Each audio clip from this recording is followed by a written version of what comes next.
Votre attention s'il vous plaît. Cet élément est en français. Contactez-nous pour savoir s'il est aussi disponible en la langue de votre préférence. Veuillez aussi noter qu'il est en audio uniquement, dépourvu de ce fait d'image originaire. À présent, nous vous convions à suivre, depuis christequality.com et évangile-éternel.com, la rubrique Académie biblique de l'évangile-éternel.com. Elle est présentée aujourd'hui par le prophète Jean Bosco Mbombi, ministre de l'Évangile éternel.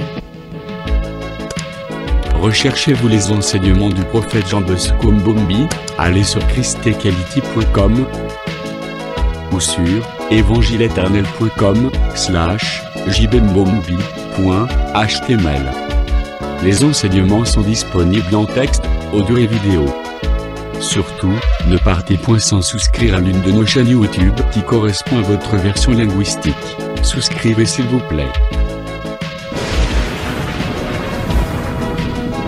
Bonne édification au nom de notre commun Seigneur et Dieu Jésus-Christ. Amen.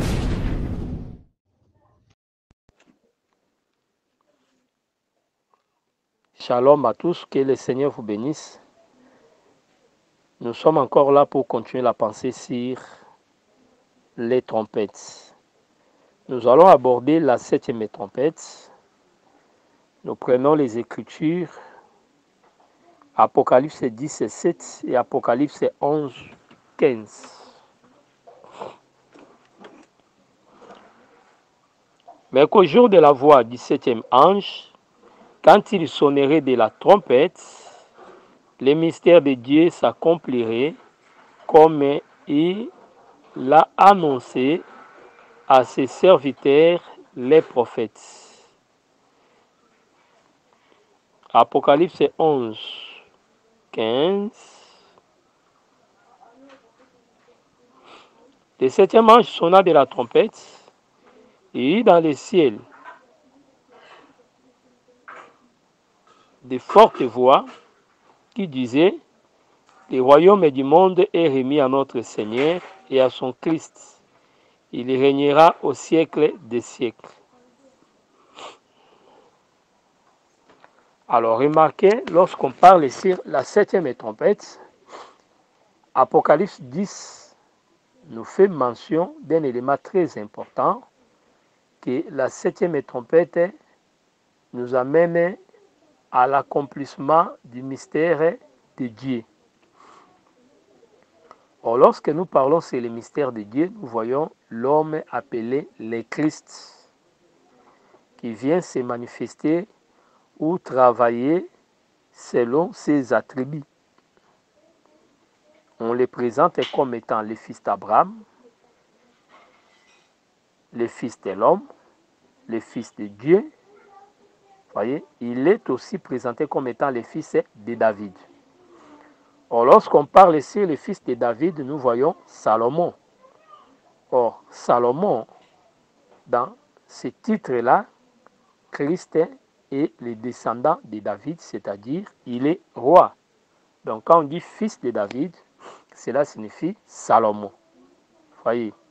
Donc, c'est là où nous disons que le fils de David était une prophétie qui expliquait que le Seigneur Jésus-Christ serait roi sur la terre, pour que Zacharie 14, 9 s'accomplisse, que Christ serait roi sur toute la terre.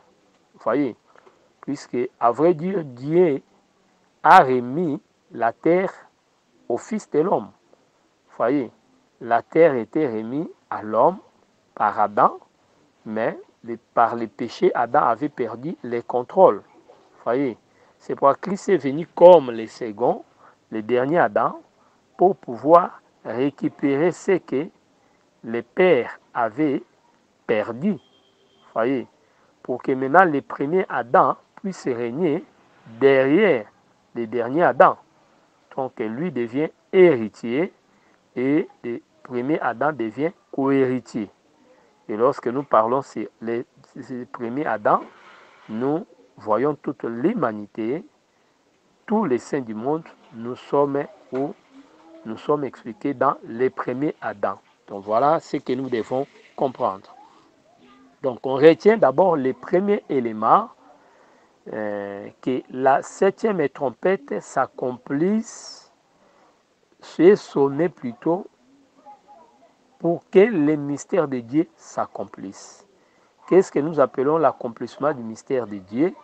Le mystère de Dieu s'accomplit lorsque la terre serait remise au Fils de l'homme, c'est-à-dire à Christ. C'est pour, en lisant Apocalypse 11, vous allez remarquer que la septième trompette nous permet de voir l'accomplissement de ce qui est dit dans Apocalypse 10, 7. C'est-à-dire le royaume du monde est remis. Vous voyez? Donc là, il y a passation du royaume. C'est-à-dire, nous comprenons par là que la septième trompette, c'est la trompette qui permet à la pierre de se détacher du ciel pour écraser la statue. Vous voyez? Et quand la statue tombe, c'est aussi l'accomplissement de l'écriture. Elle est tombée, Babylone la grande. Vous voyez? Donc la septième trompette, c'est une trompette qui cache des jugements qui nous amènera à la chute de ce monde. Or, lorsque nous voyons dans l'ombre la chute de Jéricho, nous comprenons que pour que Jéricho tombe, il y avait 7 trompettes. Les sacrificateurs avaient 7 trompettes. Josué chapitre 6, versets 1 à 3.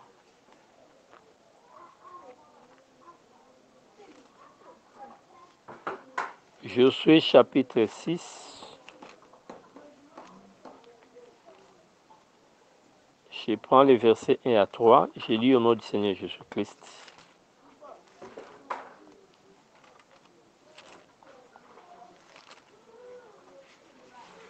Josué 6, il est écrit comme ceci. Jéricho était fermé et barricadé devant les enfants d'Israël. Personne ne sortait, personne n'entrait. L'Éternel dit à Josué, vois, je livre entre tes mains Jéricho et son roi, ses vaillants soldats. Faites le tour de la ville, vous tous les hommes de guerre, faites une fois le tour de la ville, tu feras ainsi pendant 6 jours. Verset 4. 7 sacrificateurs porteront devant l'arche 7 trompettes retentissant. Le 7e jour, vous ferez 7 fois le tour de la ville et les sacrificateurs sonneront des trompettes. 5. Quand ils sonneront de la corne retentissante, quand vous entendrez le son de la trompette, tout le peuple poussera de grands cris. Alors la muraille de la ville s'écroulera et le peuple montera chacun devant soi. Josué 6, 1 à 5. Merci beaucoup. Remarquez ce que l'Écriture nous explique. Pour la chute de Jéricho, nous avons vu les sacrificateurs s'amener avec 7 trompettes. Pour nous, nous disons que les 7 trompettes étaient l'image des 7 trompettes d'Apocalypse. C'est-à-dire, les 7 trompettes étaient les jugements qui devaient mettre fin au règne de Jéricho. De même, nous disons que les 7 trompettes, ce sont les jugements de l'Éternel qui fera, en quelque sorte, qui fera plutôt que ce monde ne puisse plus exister. C'est-à-dire, ce sont des jugements qui mettront fin au système actuel que nous appelons le monde. Vous voyez, c'est là où nous disons qu'il y a des fins du monde. Lorsque Matthieu 24 parlait sur les signes de la fin du monde, là il est question du monde comme système. ces systèmes organisés qui dominent sur les faibles, ces systèmes de nimérode, c'est ça que nous appelons les mondes. Donc la fin du monde, selon Matthieu 24, c'est la fin d'un système. Donc la communauté internationale constitue tout un système dans sa façon de gérer les mondes. C'est ce système-là des Nations Unies qui tombera. C'est ça le grand problème. Mais lorsqu'on parle sur la fin du monde par rapport à la matière, là c'est comme dit Pierre, que les éléments embrasés se dissoudront. Là il est question de la matière, de ce monde physique que nous palpons, ce monde qui nous contient. Donc voilà la différence que nous devons mettre. Donc la chute de Jéricho exprimait la fin du monde. Donc ça c'est un bel exemple de la fin du monde. Nous voyons ça avec l'Égypte. Nous voyons ça aussi avec la chute de Jéricho. C'est la chute de Jéricho n'était que la répétition de la destruction de l'Égypte. Vous voyez. Mais ici, le Seigneur nous parle que cela arriverait par la puissance des sons des trompettes, de 7 trompettes. C'est pourquoi dans l'Apocalypse, on nous montre les jugements dans les 7 trompettes. Remarquez, dans Josué 6, il y a 7 trompettes et chaque jour, on faisait un tour. Donc, pour 7 jours, c'est que nous avons 7 tours. Les 7 tours-là, voyez ça comme les 7 trompettes d'Apocalypse. Mais le 7e jour, vous allez remarquer, au lieu de faire un tour, le 7e jour, on fera encore 7 tours. C'est que, par là, nous disons, pour que Jéricho tombe, il faut encore 7 tours. Et à la fin, on va pousser des cris. Or, quand nous ramenons ça dans l'Apocalypse, nous disons que les 7 jours, en rapport avec les 7 tours, ce sont là les 7 trompettes. Mais lorsque le 7e jour, on doit faire encore 7 tours dans ces jours-là, nous disons que cela correspond aux 7 coupes. C'est que nous sommes de ceux qui croient que les 7 coupes sont contenues dans la 7e trompette. C'est-à-dire, il y a une école qui dit que les 7 trompettes sont une même chose avec les 7 coupes. Nous disons non, il y a 7 trompettes, mais dans la 7e trompette, le jugement des 7 trompettes est expliqué dans les 7 coupes. C'est ça. Donc, en d'autres mots, les 7 coupes sont contenues dans la 7e trompette. Vous voyez? Donc, ceux qui cherchent à mêler les coupes et les trompettes, nous disons que c'est une erreur dans l'interprétation. Donc, voilà ce que nous devons retenir. Remarquez là où on parle sur les coupes. Donc, le monde sera remis à Christ. C'est lorsque les 7 coupes vont s'achever. Or, remarquez ce que dit l'Écriture. Nous sommes dans Apocalypse chapitre 15, où il est question de 7 coupes.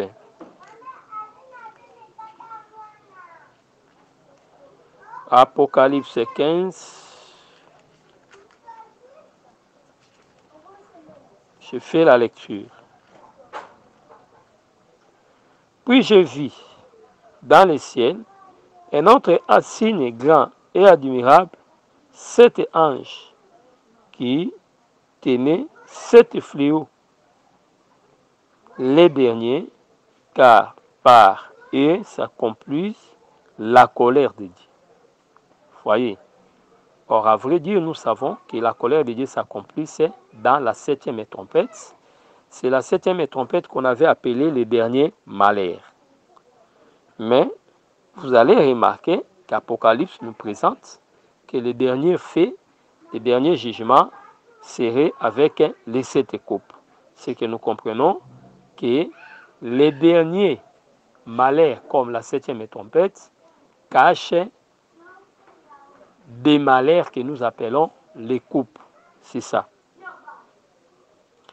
Et je vis comme une mer de verre mêlée du feu, et ceux qui avaient vaincu la bête et son image,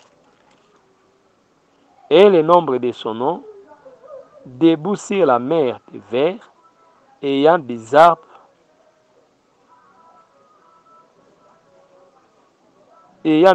de Dieu.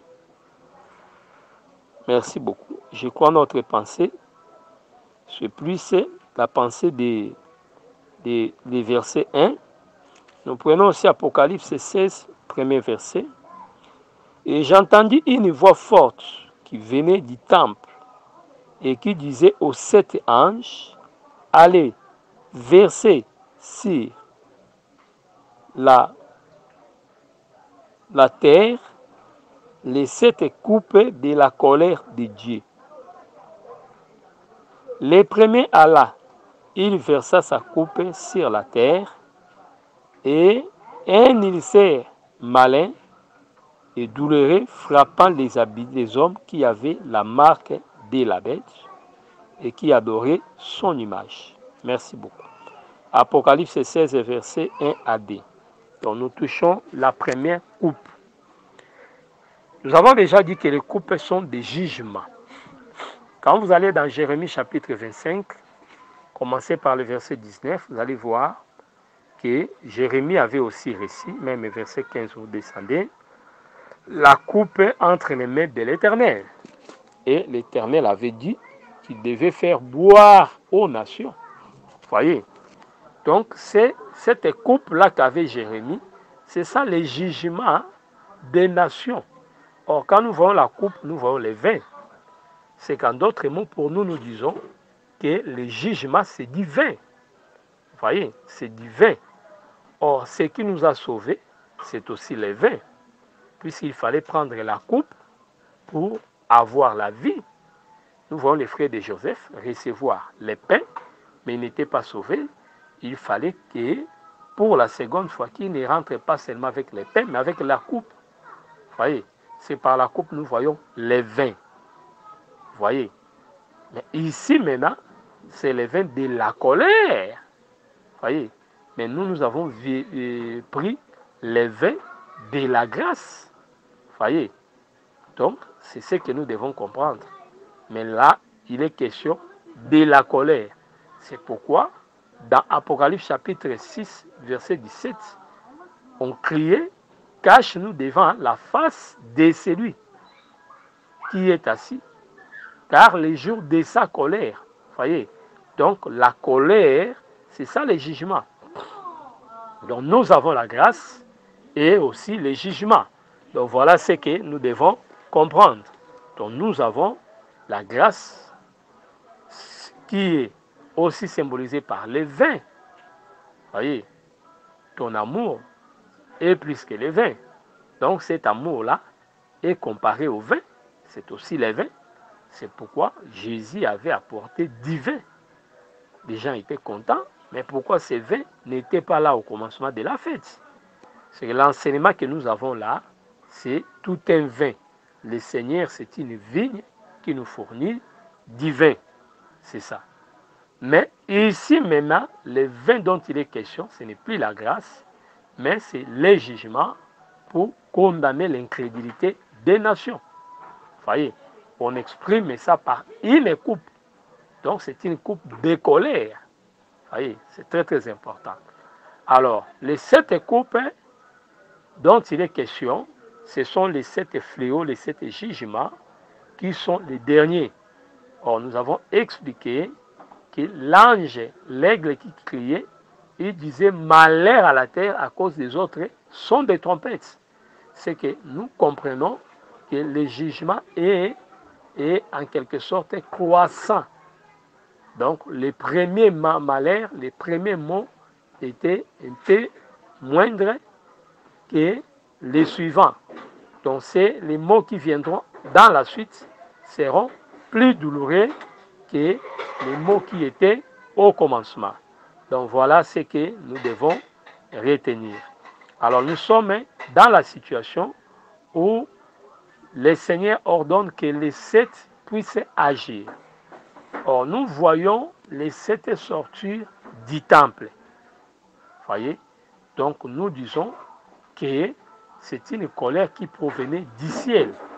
Les temples, nous voyons le ciel. Les temples, nous voyons la personne du Seigneur lui-même.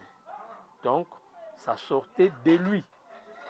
De même que la grâce était sortie de lui, mais ici, maintenant, c'est la colère. Voyez, quand ça sortait du trône, du temple, il faut voir que ça sortait du lieu très saint. Qu'est-ce que j'appelle le lieu très saint? Je vois les trônes. Puisqu'Apocalypse chapitre 4, quand vous prenez 4, vous descendez, vous allez voir que l'Écriture dit que du trône sortaient des éclairs, des voix, des tonnerres. Voyez? Donc, ces tonnerres-là, c'est ce que les anges amenaient dans la coupe. Ces éclairs-là, c'est ce que les anges amenaient dans la coupe. Donc, ils prenaient ça du trône. Le jugement sortait de là.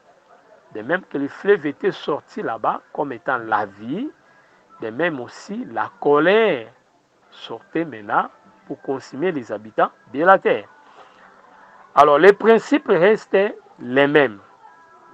C'est-à-dire, Dieu frappe par la peste, par la famine, Dieu frappe par la maladie, par la mortalité, par l'épée, ce sont les principes là.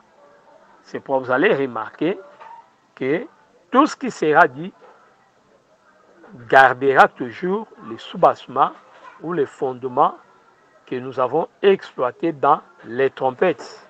Vous voyez, donc les copains ne font pas l'exception, seulement ce que nous retenons ici, c'est que ce sont des mots qui seront terribles, qui seront plus douloureux que les premiers mots.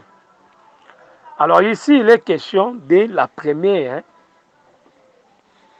du premier fléau plutôt, de la première coupe qui concerne l'ulcère. Alors lorsqu'on parle ici de l'ulcère, nous voyons seulement la peste. Vous voyez, puisque lorsque la peste prend la forme des bibons, c'est cette maladie contagieuse, les bibons là, c'est trou, c'est vide, et nous voyons ça occasionne des ulcères qui sont des plaies. Vous voyez, donc c'est ce que nous devons comprendre. Donc là, le Seigneur va frapper la terre par la maladie ou par la peste. Donc c'est une coupe qui frappera les habitants de la terre par un ulcère malin, c'est-à-dire terrible, dangereux. Donc voilà ce que nous retenons. Il y aura une grande pandémie qui touchera le monde entier et qui va consumer les habitants de la terre. Alors, écoutez ce que dit l'Écriture. N'oubliez pas que la peste est toujours mortelle. Et mortelle, donc ça va occasionner une grande mortalité à l'échelle mondiale. Apocalypse 16, verset 2. Le second versa sa coupe dans la mer. Et elle devint du sang, comme celui des morts. Et tout être vivant mourit, tout ce qui était dans la mer. Voyez. Alors, remarquez ici, le second, lorsqu'on verse, c'est l'épée. Voyez. Dieu dit, je frapperai par l'épée, je frapperai par la peste, je frapperai par la mortalité, je frapperai par la famine. Donc, ce sont les voies que l'Éternel emprunte pour sanctionner l'homme. Alors ici, nous voyons, il y a du sang dans la mer. Or, lorsque nous avons vu du sang en Égypte, c'est puisque Moïse avait frappé les bâtons. Voyez. Et le sang était une preuve qu'il y avait l'être vivant qui était mort. Voyez. Nous avons toujours dit que les crocodiles d'Égypte, les léviathans, étaient morts lorsque Moïse frappait. C'est pourquoi nous faisons aussi les mariages entre les premiers fléaux et ce qui se passera à la mer Rouge. Donc, à vrai dire, la victoire était déjà là. Mais on devait répéter ça à la mer Rouge. Qu'est-ce qu'on a fait? Dans les premiers signes, on a frappé l'eau et les crocodiles étaient tués. Qu'est-ce qu'on a fait? Dans la mer Rouge, le Seigneur écrasa les Léviathans. Ça, c'est la pensée du psaume 74. Donc, on a écrasé les Léviathans. Donc, c'est-à-dire, l'Éternel répéta seulement cela, ou en quelque sorte confirma ce qu'il avait fait. Donc là, nous disons, la victoire est donnée à la croix, mais au jour de l'Armageddon, Dieu va confirmer cela. C'est là où le Léviathan sera écrasé, l'ennemi sera précipité. Or, quand l'ennemi est précipité là, comme on a chanté ça dans Exode 15, vous prenez le verset 1, vous descendez, vous prenez le verset 6, vous descendez là-bas, il a précipité les cavaliers et son cheval. Voyez, donc, et sa puissance. C'est pourquoi Satan sera lié. Apocalypse 20, mais pas seulement lui, mais il faut aussi retenir que le cheval ou sa puissance, les démons, tous ses acolytes seront également neutralisés. Il faut voir ça. Ne cherchez pas une écriture pour ça, mais rentrer là-bas, il n'était pas question de celui qui conduit et aussi la puissance qui l'accompagne. Voilà ce que nous devons retenir. Donc, dans la seconde coupe, nous comprenons que la mortalité va toucher le monde marin. Or, quand il y a la mortalité là-bas, conséquence, il y aura des épidémies sur la terre et il y aura aussi la famine, puisque nous vivons avec ces histoires-là. Sans oublier, même les bateaux passent par la mer. Quand la mer est frappée, il faut aussi voir les gens qui sont dans des bateaux. Voyez ce que nous avons dit dans les autres trompettes. Donc c'est une mortalité qui va déranger le monde et qui va occasionner une crise économique à l'échelle mondiale. La troisième coupe, c'est le verset 4, Apocalypse 16, 4. La troisième versa sa coupe dans les fleuves et dans ses sources d'eau, et il déverse du sang. Et j'entendis l'ange des eaux qui disait, tu es juste, toi qui es et qui étais, tu es saint, parce que tu as exercé ces jugements.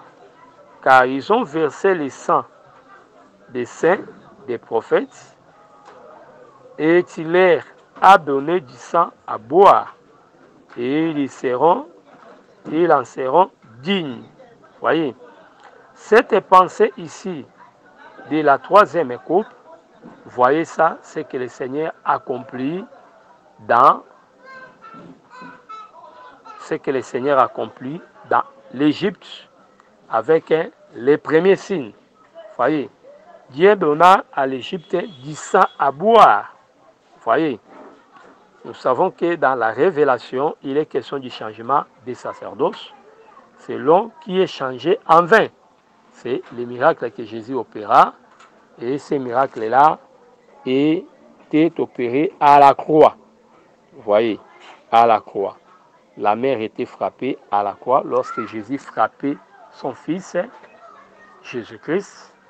C'est qu'en ce moment-là, le fleuve devait être changé pour manifester du sang. Voyez. Alors, souvenez-vous que les Égyptiens ne pouvaient pas boire ça. Voyez. Ça, c'est ce que nous disons, que les vins nouveaux n'étaient pas consommés par les peuples, puisqu'ils sont habitués avec l'ancien. Puisque l'Écriture dit, c'est lui qui a pris les vins vieux, il ne saura pas prendre les vins nouveaux. Jésus expliquait cela pour dire que ceux qui sont habitués avec la loi de Moïse ne pouvaient pas accepter son enseignement qui était les vins nouveaux. C'est ça la pensée. Mais dans la pensée prophétique, là, ça reste un jugement. C'est-à-dire, Dieu va donner du sang. Peu importe les produits chimiques, mais les gens n'auront pas de l'eau. Donc, c'est une punition. Voyez. Donc, que le Seigneur donnera aux habitants de la terre. Voyez, pour que nous ayons de l'eau purifiée, raffinée, nous puisons toujours dans des cours d'eau. Mais aucune industrie ne saura changer la nature chimique de cette eau-là. Voyez, ni le chlore, ni n'importe quel produit, tout ce qu'on mettra ne fera rien. Les gens seront en face du sang. Voyez, donc boire du sang, c'est ça le jugement que le Seigneur va donner aux habitants de la terre. Et ces choses ne sont pas spirituelles, sont des jugements physiques. C'est-à-dire, ce serait la fin. Voilà pourquoi le Seigneur termine aussi avec les hommes par ces durs jugements. Quatrième, trompette et coupe plutôt. Je prends le verset 6 et je continue pour aller à la quatrième. Car ils ont versé le sang des saints et des prophètes, et il leur a donné du sang à boire. Ils en sont dignes. Et j'entendis l'autel qui disait, Seigneur Dieu Tout-Puissant, tes jugements sont véritables et justes. Voyez. Verset 8. Le quatrième versa sa coupe sur le soleil. Et il lui fit donner de brûler les hommes par les feux. Et les hommes firent brûler par une grande chaleur. Et ils blasphémèrent le nom de Dieu, qui a l'autorité sur les fléaux. Et ils ne se repentirent point pour lui donner gloire. Et quatrième, agit sur le soleil pour que la terre soit frappée. Là, il faut rentrer dans la science avec les problèmes de l'effet de serre. Voyez, il y a des gaz autour du soleil qui empêchent certains rayons nocifs de nous atteindre sur la terre. Mais lorsque ces gaz-là n'existent plus, donc en ce moment-là, nous tombons dans la situation où le soleil deviendra piquant, puisque les rayons nocifs auront maintenant le pouvoir d'atteindre la terre. Et avec beaucoup de conséquences néfastes, des maladies vont apparaître et l'infection va s'aggraver dans la vie des gens, ce qui va occasionner des mortalités en cascade. Voyez, donc là, il faut aussi voir les problèmes de la famine, puisque les récoltes ne supportent pas une forte chaleur. La forte chaleur ne va pas permettre une meilleure croissance. C'est sur le plan de l'économie, sur le plan de la végétation, on n'aura pas de bonnes récoltes, d'où la famine. Sur le plan sanitaire, médical, nous disons qu'il y aura apparition de certaines maladies. Conséquence, il y aura des maladies avec mortalité. Et nous disons aussi que la nuisance avec les rayons solaires, puisqu'il fera tellement chaud que les hommes ne sauront que faire. Nous avons vécu des temps où aux États-Unis, de fortes chaleurs pouvaient tuer les poissons dans des étangs. Alors réalisez maintenant au temps du jugement avec cette coupe, qu'est-ce que la terre subira. Donc c'est pour Dieu, il y aura même possibilité de la mort des bêtes et des hommes qui n'ont pas supporté trop de chaleur, ils ne pourront pas supporter. On remarquait lorsqu'Israël marchait dans le désert, Dieu étendait la colonne des nuées pour permettre la fraîcheur à son peuple.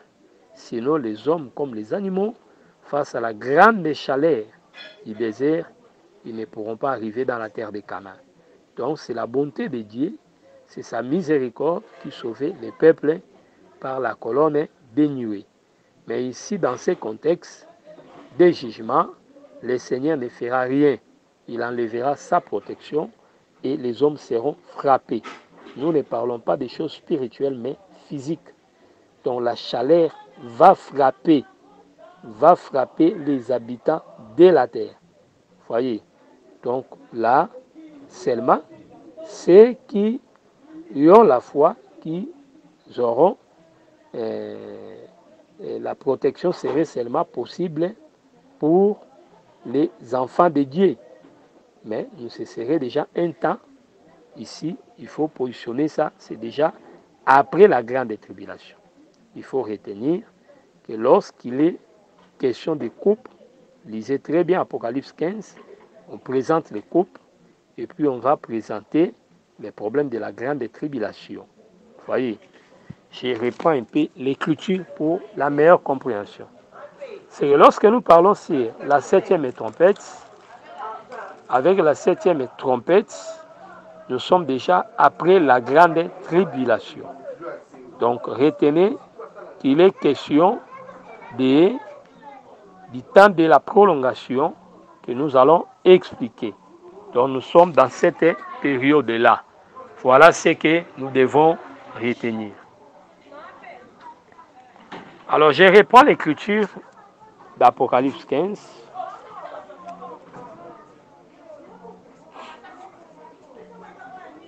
Apocalypse 15, 1 à 2. Puis je vis dans le ciel un signe grand et admirable,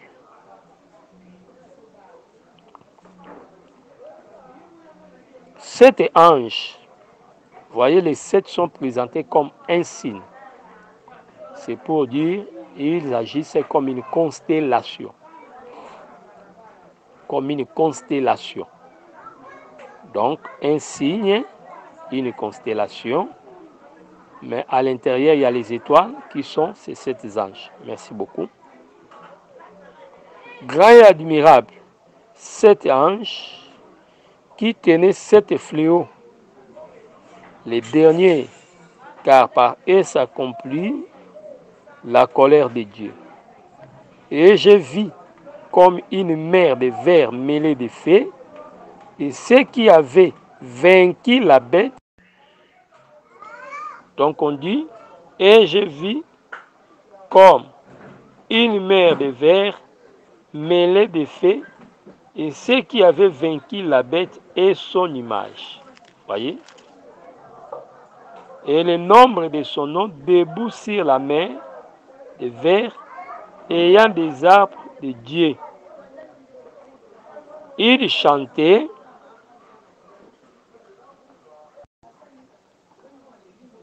chantait des cantiques de Moïse, les serviteurs de Dieu, et les cantiques de l'agneau, en disant, tes œuvres sont grands et admirables, Seigneur, Dieu Tout-Puissant. Dieu Tout-Puissant.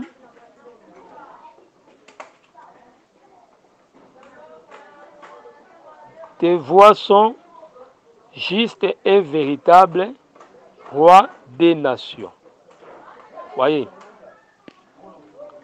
vous allez remarquer que lorsqu'ils chantaient, ils ont dit roi des nations. C'est que ici nous sommes déjà après. Vous voyez, après. C'est pourquoi on nous présente les sept coupes et puis on va nous présenter les chants de ceux qui ont vaincu. C'est pour dire, lorsque les coupes interviennent, nous sommes déjà au temps où la grande tribulation s'est déjà passée. Donc ces gens ici sont des martyrs. Donc ce sont des martyrs, des rescapés. Donc, voilà ce que nous devons retenir. Alors ici, nous sommes en train d'expliquer que la quatrième coupe va frapper le soleil avec toutes ses conséquences. Donc toutes ces conséquences que nous sommes en train d'énumérer. Donc les gens seront frappés et les gens chercheront la mort. Voyez. Mais comme c'est un temps où les gens ne pourront plus se repentir, voilà pourquoi la Bible dit malgré ça, ils ne vont plus se repentir, puisque ce serait déjà le temps où la grâce ne sera plus dispo pour les habitants de la terre. Voilà ce que nous devons comprendre avec cette quatrième coupe. Alors la cinquième coupe, nous prenons Apocalypse 16, le verset 10. Le cinquième ange, le cinquième verset, sa coupe sur le trône de la bête. Et ce royaume fut couvert de ténèbres. Et les hommes se mordaient la langue de douleur. 11. Et ils blasphémèrent le Dieu du ciel à cause de leur douleur et de leur ulcère. Ils ne se repentaient pas de leur œuvre. Alors, quand nous parlons sur la cinquième, nous voyons les ténèbres. Les ténèbres signent la confusion. La confusion. On remarquait dans Apocalypse chapitre 6, lorsqu'on a parlé sur le troisième cheval, c'est le cheval qui a la coloration noire, les ténèbres. Ésaïe chapitre 8, 23, on dit quoi? Il y a l'opprobre, là où il y a la souffrance, il y a l'angoisse. Les ténèbres ne régneront pas toujours sur la terre où il y a l'angoisse. Voyez? Donc quand on a parlé du ténèbres, on voit la confusion. Quand on parle sur les ténèbres, on voit l'angoisse. C'est ça. Or, lorsque nous venons dans Apocalypse 6, évoquant les ténèbres, nous voyons la situation économique en dégradation. Voyez? Donc, le monde va vivre aussi l'inflation monétaire. Donc, les gens seront en difficulté, les gens seront dans une situation de crise économique accentuée. Voyez, c'est ça, les ténèbres. Voyez, donc, les trônes de la bête, son pouvoir sera dans l'instabilité. N'oubliez pas ce que dit l'Écriture. J'aimerais répéter cela. Je prends la pensée de 1 Thessaloniciens 5, 3e verset.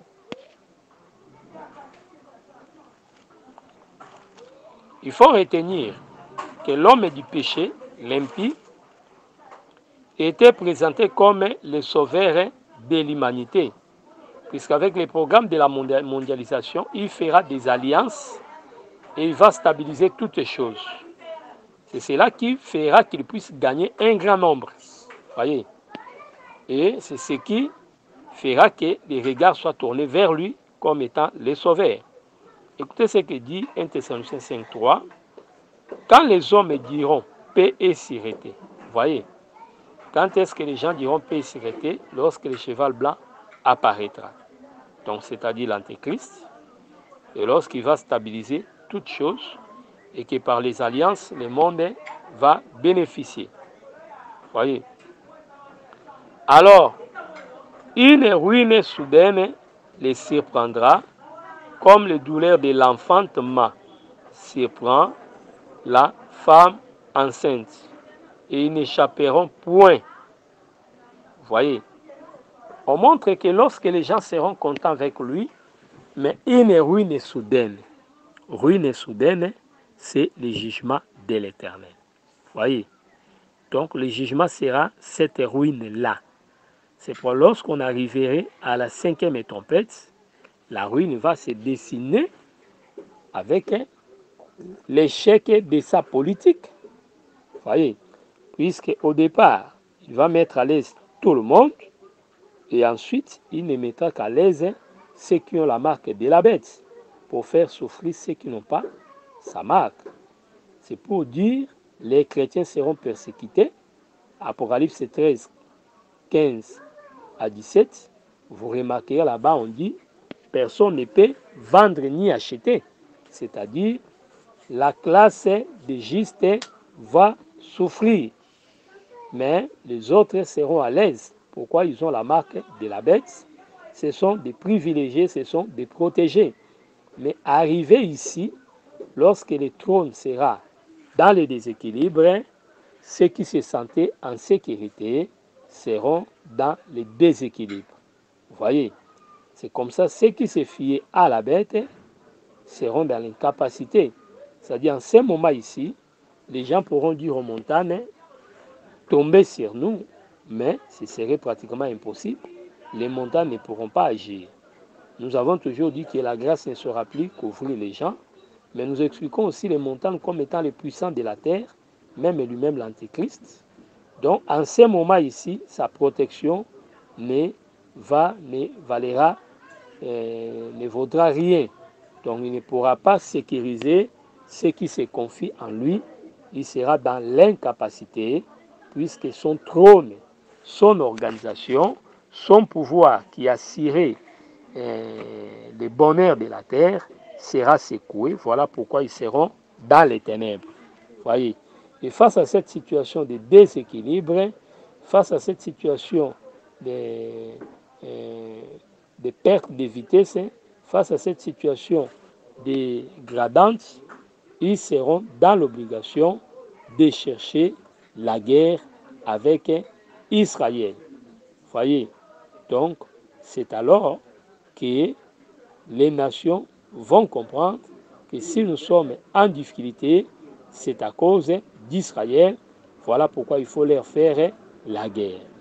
Voyez. Alors, ce qui fera que la 5e coupe va nous conduire à la 6e coupe. Voyez. Donc, nous prenons la pensée de la 6e coupe. N'oubliez pas, lorsque l'Égypte était dans la détresse, ils avaient compris que c'est Israël, on ne peut pas les laisser comme ça. Lorsque l'Égypte avait compris qu'il était dans la détresse à cause d'Israël, il a cherché à lui faire la guerre. Mais à vrai dire, c'était pour son anéantissement. Voyez, poursuivons-les, il faut leur faire la guerre, il faut les dominer, mais ce serait l'anéantissement de l'Égypte. C'est pourquoi, ici, vous allez remarquer, la 5e coupe déstabilise le monde ou l'Égypte. Et maintenant, nous entrons dans la 6e coupe. Apocalypse 16, verset 12. Le 6e verset, quand on dit le 6e, c'est-à-dire le 6e ange. Apocalypse chapitre 16, verset 12. Le 6e verset, ça coupe sur les grands fleuves Euphrate. Et son eau tarit, afin que le chemin des rois venant de l'Orient fût préparé. Et je vis, c'est lorsque l'Euphrate est tari, que les esprits impurs vont sortir. Et je vis sortir de la bouche du dragon, de la bouche de la bête et de la bouche du faux prophète 3 esprits semblables, impurs, semblables à des grenouilles, car ce sont des esprits, des démons qui font des prodiges et qui vont vers les rois de toute la terre afin de les rassembler pour le combat du grand jour du Dieu Tout-Puissant. 15. Voici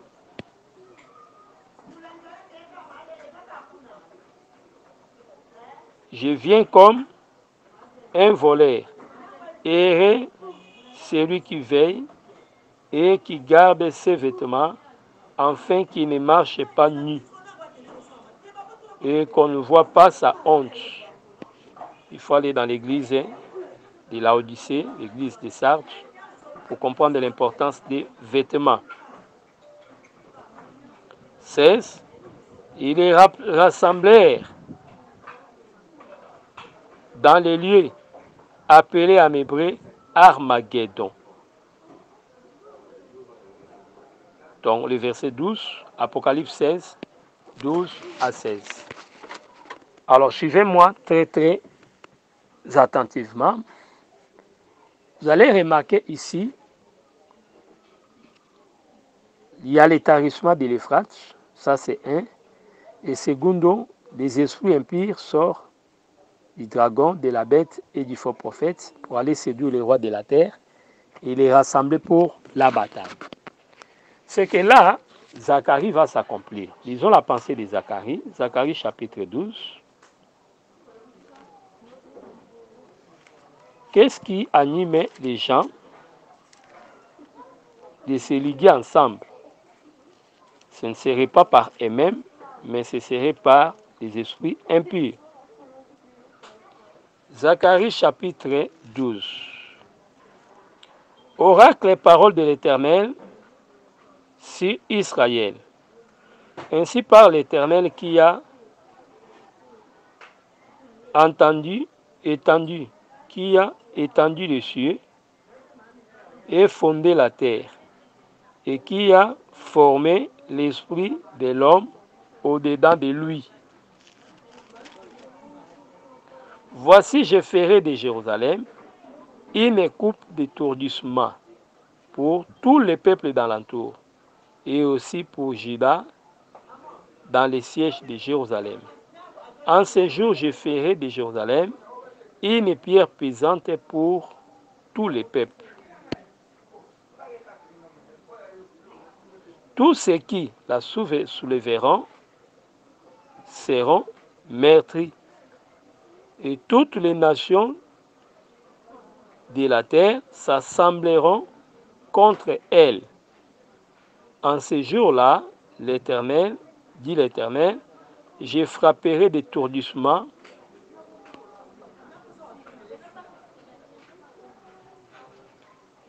tous les chevaux et de délire ceux qui les montent.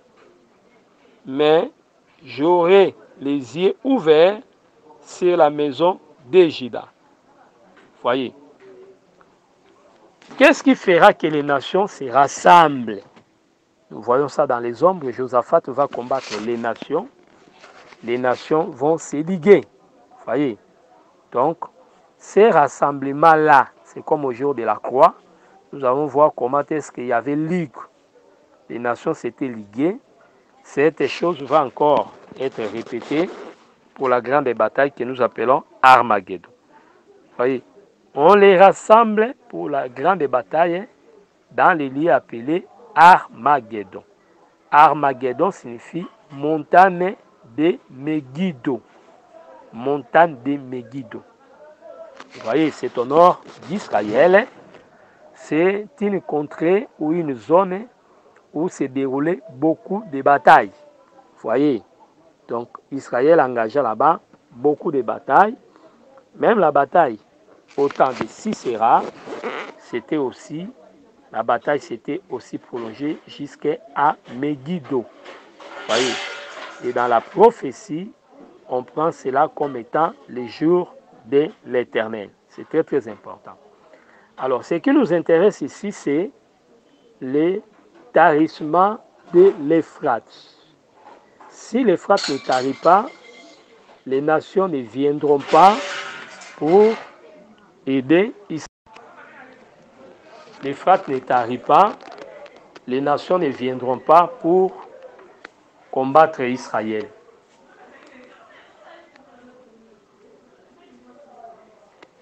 Donc c'est pour dire, c'est l'Euphrate qui empêchait les nations d'attaquer Israël. On remarquait très bien, lorsque Ésaïe explique la grande nation d'Assyrie, ou le roi d'Assyrie, Ésaïe l'a présenté comme un fleuve.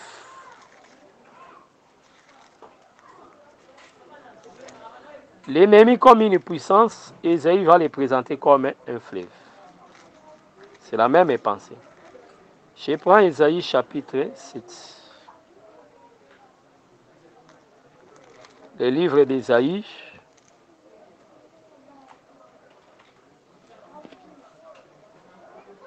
Ésaïe chapitre 8 plutôt, verset 7. Voici le Seigneur va faire monter contre eux les puissantes et grandes eaux du fleuve, les rois d'Assyrie et toute sa gloire. Vous voyez, Ésaïe 8, 7 définit les rois d'Assyrie qui devaient combattre Ritsin et Pekak comme étant les eaux. Vous voyez, donc les fleuves, l'Euphrate, les rois d'Assyrie étaient les fleuves qui protégeaient Juda. Vous voyez, puisque lorsque l'Euphrate était là, puisque les fleuves ici, c'est ça l'Euphrate. Mais le rôle était quoi? De protéger Juda. C'est ce qu'il faut retenir. C'est que quand nous parlons de l'Euphrate, c'est une puissance qui empêche la destruction de Juda. Vous voyez. Donc, je répète, l'Écriture dit, Ésaïe 8, 7, on dit, voici le Seigneur va faire monter contre eux les puissantes et grandes eaux du fleuve, les rois d'Assyrie et toute sa gloire. Il s'élèvera partout et dessus de son lit. Vous voyez? Et il se répandra sur toutes ses rives. Et il pénétrera dans Juda. Il débordera et inondera. Vous voyez? C'est très très important. On montre comment est-ce que le roi d'Assyrie viendra. Vous voyez? Il viendra. Pourquoi? Il était venu secourir Juda. Nous savons que dans la suite, il était venu pour... Premièrement, il était venu pour secourir Juda, mais dans la suite, il viendra aussi pour déranger Juda. Vous voyez, c'est ça la pensée.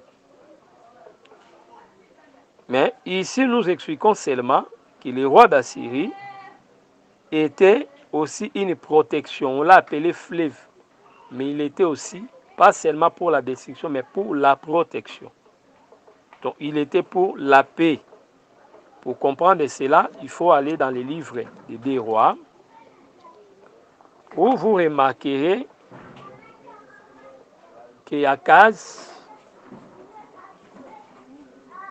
était dans la désolation et il devait faire appel au roi d'Assyrie. Je prends les livres des 2 rois, chapitre 16.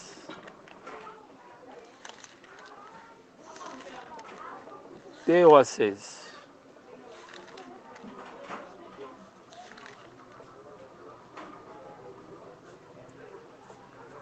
Je prends le verset 6.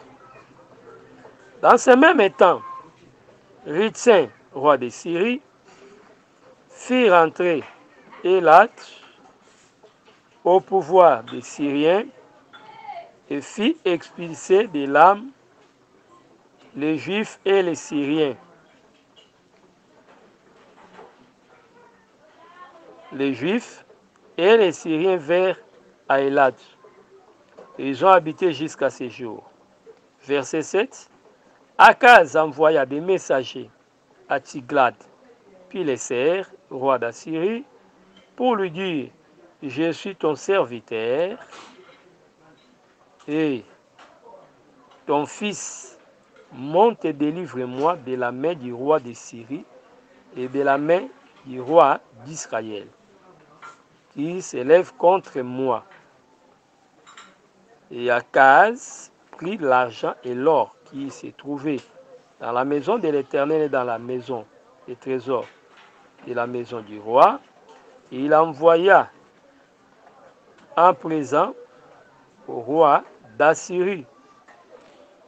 Et le roi d'Assyrie l'écouta, il monta contre Damas et il la prit, amena les habitants captifs à Kir, il fait mourir Ritzin.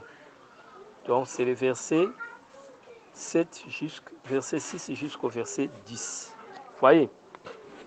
Donc nous comprenons par là que les rois d'Assyrie, qu'on a expliqué comme étant les fleuves, étaient la protection de Juda pour que ses ennemis n'entrent pas. Vous voyez? C'est que lorsque le fleuve va tarir, cela signifie les ennemis pourront passer. On ne doit pas oublier que la frontière, lorsque Dieu disait à Abraham dans Genèse 15 qu'il lui donnerait les pays, il indiquait que du côté de l'Orient, c'est l'Euphrate qui sera la frontière. Donc cette frontière-là, c'est les fleuves qui empêchaient, qui séparaient Israël avec les autres. Mais maintenant, quand le fleuve considéré comme la protection n'est plus là et tari, c'est-à-dire les gens peuvent franchir les pays calmement. Or, sur le plan de la prophétie, nous disons que les États-Unis actuellement est regardé comme étant l'Euphrate pour la maison d'Israël. Voyez, les Britanniques et les Américains sont regardés comme l'Euphrate. C'est pourquoi, dans la prophétie, pour que l'Armageddon puisse se réaliser, il faut que la protection des États-Unis n'existe plus. Il faut que les États-Unis, comme une grande puissance, puissent perdre son influence. Cette perte de vitesse d'influence, c'est ça que nous disons, l'Euphrate est tari. Voilà la pensée que nous devons retenir. Et ceux qui ont l'habitude de suivre les documentaires, vous allez comprendre que aujourd'hui l'Euphrate ne représente plus grand-chose. Physiquement aussi, l'Euphrate est en train de commencer à tarir.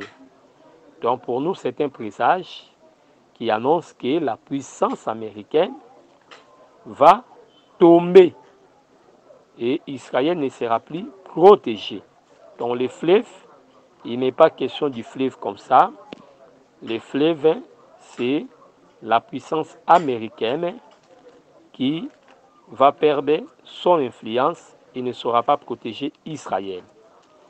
C'est pour remarquer aujourd'hui, toutes les nations sont contre ce que fait Israël, mais les nations ne peuvent pas venir combattre Israël. Pourquoi? Puisque les États-Unis la protègent. Même la France a déjà été d'accord qu'il y ait la création de l'État palestinien. Mais pourquoi jusqu'à ce jour, la colonisation juive continue? C'est puisque les États-Unis protègent Israël. C'est ça les problèmes. Alors, je prends une écriture qui parle aussi du fleuve comme étant la paix. Donc, j'ai parlé du fleuve comme étant une grande puissance, une nation forte, un roi puissant, donc qui avait protégé aussi Israël. Donc, voilà pourquoi nous disons l'Euphrate, c'est la frontière, sécurité qui sépare Israël avec les nations. L'Euphrate est comme une puissance qui protège Israël. La Syrie avait aussi joué ce rôle-là. Et au temps actuel, et dans la suite du temps, c'est les États-Unis qui jouent le rôle d'Euphrate. c'est-à-dire l'Euphrate qui tarit signifie la domination américaine va baisser pour que les droits de veto, la puissance de contraindre les autres ne sera plus là.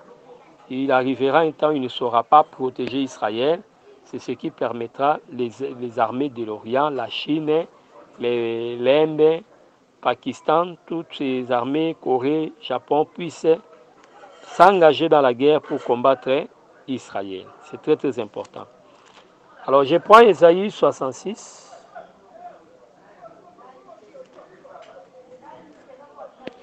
Je prends le verset 12. Car ainsi parle l'Éternel, voici, je dirigerai vers elle la paix comme un fleuve. Merci. La paix est interprétée dans Isaïe 66, 12 comme étant un fleuve. Voyez. Donc la coupe là, c'est une coupe, ce serait un jugement. Puisque coupe c'est un jugement, c'est-à-dire les États-Unis seront sanctionnés à ne plus sécuriser la Palestine ou plutôt Israël, c'est-à-dire il ne serait plus à mesure de mettre les droits de veto. Donc spirituellement, c'est ce que nous appelons les tarissements de l'Euphrate. Puisqu'avec la technologie aujourd'hui, même si l'Euphrate est là, les nations n'ont pas de problème pour traverser, mais c'est un langage spirituel qui explique seulement que la domination américaine prendra fin. Les Britanniques comme les Américains ne seront plus protégés Israël. C'est ce qui fait qu'Israël serait sans protection pour voir venir contre lui toutes les nations de la terre. Donc c'est ça que nous appelons l'Armageddon. On y arrivera avec l'explication de l'Armageddon et expliquer les enjeux pour qu'on y arrive là. Et nous allons toucher la dernière coupe qui reste, qui amène les 7 tonnerres. Voilà, bien-aimés, ce qu'on voulait dire. Que le Seigneur Jésus-Christ vous bénisse. C'était le prophète Jean Bosco Mbombi de Kinshasa. Notre contact est coordonné, plus 243 89 541 88 90. Nous sommes là dispo pour poser, répondre à toutes les questions que vous pouvez nous poser. Et ce numéro est connecté au WhatsApp. Que Yehoshua Macha vous bénisse, vous tous qui suivez ces enseignements dans l'Académie de l'Évangile éternel. Que le Seigneur Jésus-Christ vous bénisse. Merci d'avoir suivi ce message et que Jésus-Christ vous bénisse. Si vous avez une question à l'intention de l'homme de Dieu, si vous voulez que l'homme de Dieu prie pour vous, si vous voulez vous confier à l'homme de Dieu, ou si vous voulez tout simplement bénir l'homme de Dieu, contactez-le directement si ses coordonnées sont disponibles depuis sa page. Sinon, contactez-nous et nous lui transmettrons vos préoccupations. N'oubliez pas de faire un tour à notre page évangélisation pour voir en quoi vous pouvez vous rendre utile à Christ par cette œuvre. Que Dieu vous bénisse tous. Amen. ChristQuality.com. Les cieux en un clic de la souris. Évangile-éternel.com, le site de l'Évangile éternel. Christ Equality Fondation, équilibrer la manne ramassée dans le désert de sorte que chacun ait un maire. Branchez-vous sur ChristEquality.com ou sur évangile-éternel.com et vous attendra au rendez-vous. La radio mondiale évangile-éternel.com, enseignement non-stop. La télé prophétique évangile-éternel.com TV, enseignement quantique et documentaire biblique. L'église virtuelle, assemblée et culte de prière des saints, en ligne et en direct. La rubrique Pasteur et thème. Retrouvez tous les ministres de l'Évangile éternel, en vidéo, audio et texte. La rubrique Bible révélée. Explication prophétique de la Bible, mot à mot. La rubrique Questions et réponses expose les réponses des ministres à vos questions difficiles et compliquées.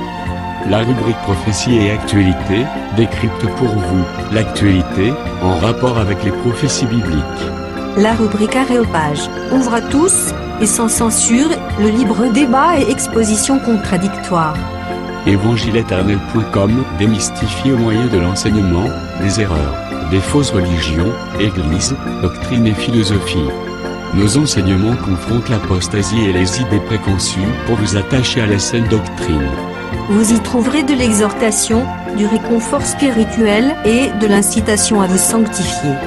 Sur évangile-éternel.com, sollicitez une requête de prière, et les ministres et plusieurs s'implieront pour vous.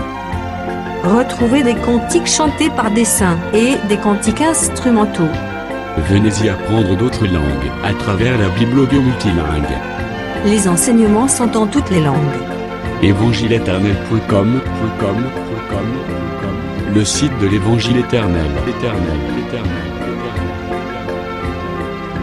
Motivez-nous en souscrivant à l'une de nos chaînes YouTube, celle de votre préférence linguistique.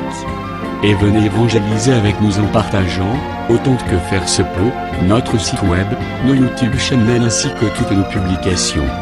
Merci de le faire et que Jésus-Christ notre commun Seigneur et Dieu vous bénisse tous. Amen. christequality.com. Les cieux sont à la portée de votre main, juste par un simple clic de la souris. Christ Equality Fondation, équilibrer la manne ramassée dans le désert de sorte que chacun ait un aimé.